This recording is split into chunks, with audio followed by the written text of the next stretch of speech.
TC 301 speed 85 to 90. Sir, I would like to say a few words about the changes made by the Joint Select Committee in the bill as originally introduced. These changes related mainly to the development and regulation of interstate transport, period of validity of permits for operation of transport vehicles, payment of compensation to operators in case of nationalization, and some other matters.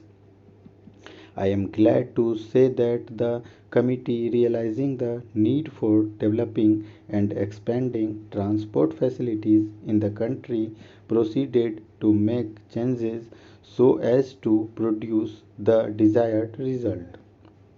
The committee felt that the development of interstate transport is not such as can be taken care of solely by the state governments as was the hitherto, and the time has come for the central government to step in and take powers to develop, coordinate, and regulate the operation of transport vehicles in respect of areas or routes common or to two or more states.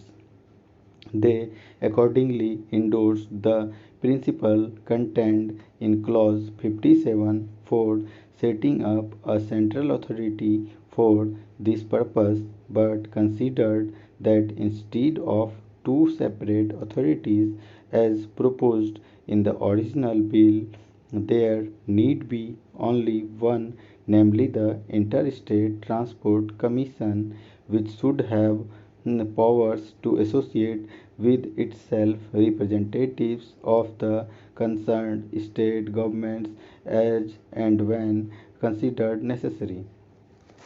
This is a distinct improvement over the previous arrangement envisaged in the bill. The committee also amended Clause 52 and decided to remove the mileage restrictions for grant of public carriers permits between places connected by railways. This will give greater freedom for movement of vehicles for interstate operation. As regards the period of validity of a permit, the committee was generally of the opinion that as the prices of vehicles had gone up, the operators needed security of business if they were to invest large amounts of money for providing transport facilities to the general public.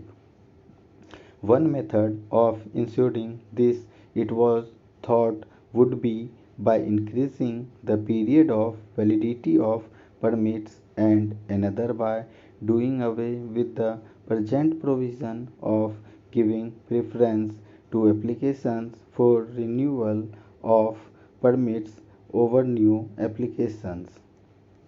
Clause 50 of the bill was accordingly amended so that a permit for a stage carriage shall be effective without renewal for a period of 3 to 5 years, and a public or private carrier's permit will be effective for a period of 5 years.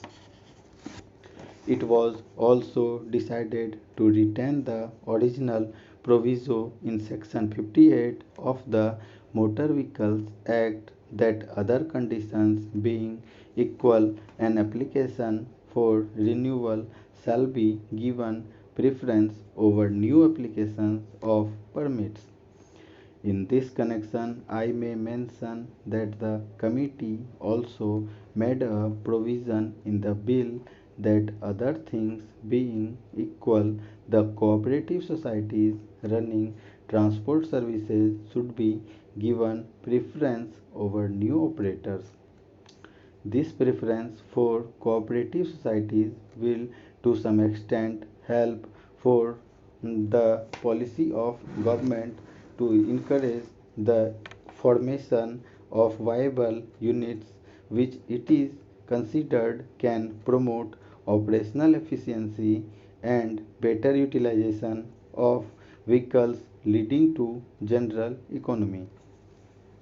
The question of payment of compensation to operators displaced as a result of introduction or expansion of nationalization of road transport services was discussed by the committee at great length.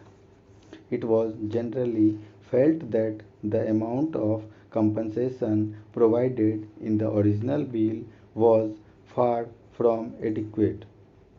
It was also urged that every time the compensation should be paid for non-renewal of permits and that the amount payable for the cancellation of a permit or the modification of the terms thereof should be fixed with reference to the earnings of the individual operator concerned.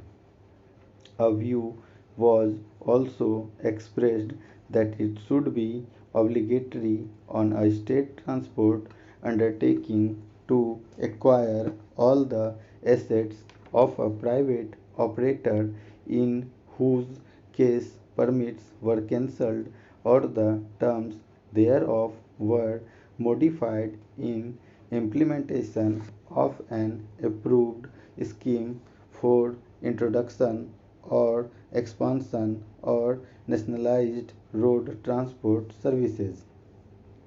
After careful consideration of all these points, the committee decided that the amount of compensation originally proposed should be doubled. The committee thought that there was no question of compensation so far as non-renewal of a permit was considered, as it did not involve any loss of business. Compulsory acquisition of assets was also not favored, as it was feared that a good deal of universal vehicles would be passed on to nationalized transport undertakings and that would involve loss to the taxpayer. The question can very well be left to state governments who would be willing to take over serviceable vehicles and other useful equipment from private operators by negotiation. The committee also amended Clause 37 to provide for directions being issued by state governments to the state transport authorities to grant permits for alternative routes or areas to operators displaced as a result of nationalization.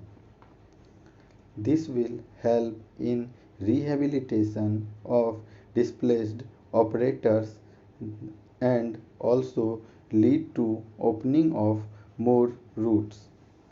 Provision and has also been made that the private operators should form unions and ply their vehicles more efficiently.